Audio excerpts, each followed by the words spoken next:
Have you ever felt overwhelmed by the noise and chaos of the world?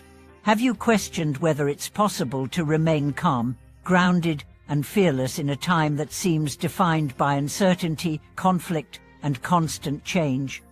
Welcome back to the channel. Today, we are going to explore a truly profound story, a spiritual journey that spans nearly 8 decades.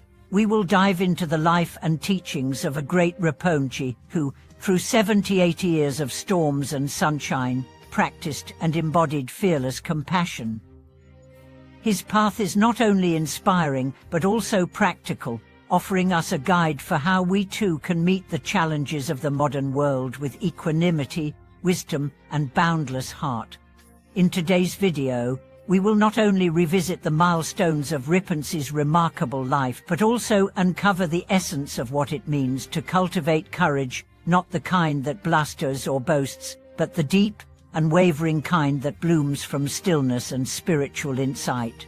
This is the kind of courage that doesn't deny fear, but meets it face to face and walks through it with clarity. Let us journey together into the heart of this wisdom and discover how we can embody it in our own lives. To begin understanding Rinpoche's path, we must first understand the world he was born into, a world already shaped by cultural transformation, political upheaval, and shifting values.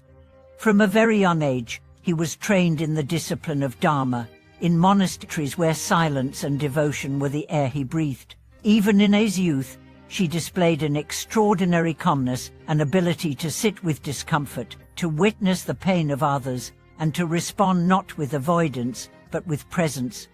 As time passed, his practice deepened. Through the years of war, exile, poverty, and the fracturing of tradition, Rinpoche did not retreat into seclusion, but chose instead to serve. He believed that true Dharma practice is tested not on the cushion, but in the marketplace, in the chaos of the world, in the face of real human suffering. He taught that peace is not something you wait for, it's something you cultivate in each step you take, no matter the terrain. Rinpoche often said that to live without fear is not to be reckless, but to recognize that what we fear most, the loss of control, the pain of change, the dissolution of ego, are actually the doors to awakening. The fearless heart does not reject difficulty, but welcomes it as the fire that tempers spiritual strength. Over the course of his 70-80 years, she encountered numerous challenges: political suppression, the dilution of sacred teachings, the rise of materialism, and the loneliness that often comes with deep spiritual insight. Yet through all this, he remained a teacher, not just by words, but by how he lived.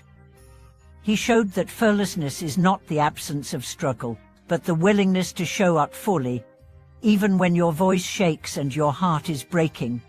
One of Rinpoche's most powerful teachings was about how to face inner turmoil. "You not seek to eliminate fear," he once said. "Let it sit beside you like an old friend. Let it speak. Listen with your whole heart. And when it has said everything it needs to say, bow to it and walk on." This ability to listen deeply to his own fear, to the suffering of others, and to the quiet guidance of wisdom is what made him a beacon to so many across the world. In times of crisis, when his community came to him seeking answers, he never offered quick fixes. Instead, he gave them space to breathe.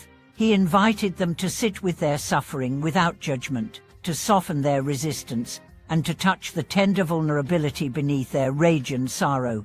In that space, transformation happened, not because he imposed it, but because he created the conditions for it to rise naturally. He also placed great emphasis on interdependence, the understanding that we are never alone in our suffering or our joy. Every act, no matter how small, ripples through the fabric of life. Rinpoche's kindness was quiet but relentless. He visited the sick when no one else did. He offered prayers for those who couldn't speak for themselves. He taught not from a pedestal, but from the ground, shoulder to shoulder with those he served. What made Rinpoche's courage so unique was its softness. He never used force, never raised his voice unnecessarily. His strength was quiet, rooted in the deep knowing that the mind, when clear, is vast enough to hold anything. He showed his students how to cultivate this inner vastness through meditation, chanting, service, and the steady, everyday discipline of showing up. He taught that we must begin each day by making friends with ourselves, not the self we show to the world, but the one we hide, the fearful, the ashamed, the hurting. Sit with that self, he would say. Breathe with it. Let it feel the warmth of your awareness. That is where fearlessness begins.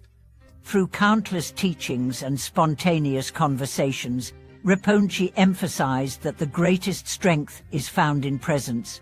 In our busy world, this may sound simple, but it's revolutionary. To be truly present without distraction, without agenda, is an act of tremendous courage. It means being with life exactly as it is, without trying to fix, change, or escape it. Rinpoche believed that every moment is a sacred opportunity to practice, whether washing dishes, tending a garden, or sitting in meditation. Every action becomes a vehicle for awakening when infused with awareness and love. He often quoted an old saying, "Before enlightenment, chot wood, carry water. After enlightenment, chot wood, carry water." His point, the outer world may not change, but your relationship with it does. In the latter years of his life, even as his body weakened, his heart grew stronger. He continued to teach, to smile, to offer compassion in ways both seen and unseen. Those who sat with him described a stillness that was almost tangible, a presence so steady that it seemed to anchor everyone in the room. It wasn't charisma. It was the fruit of a life lived in alignment with the Dharma. Perhaps one of the most moving lessons Rinpoche offered came near the end of his life. He spoke to a group of young monks who asked him how to remain unshaken by the chaos of the world. He answered not with a formula, but with a story, one of loss, of heartbreak, of facing the edge of despair. But in that story, he pointed to the miracle of simply staying. Staying with the breath, staying with the heart, staying with the truth, even when it hurts. He said, "If you can stay with yourself in the darkest moment, you will find a light no storm can touch." That was his teaching in essence. Not escape, not suppression, but fearless presence. And this is where we come in. In honoring Rinpoche's legacy, we are not called to imitate his outer life, but to awaken the same qualities within ourselves. Each of us carries the seed of fearlessness, the capacity to walk with dignity and love even when the ground is trembling beneath our feet. So how do we begin? Start with a breath, a conscious, present, grateful breath.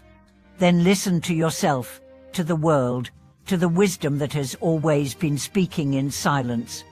And when fear arises, greet it like an old friend. Sit with it, let it teach you. Then bow and walk on. Thank you for watching this video.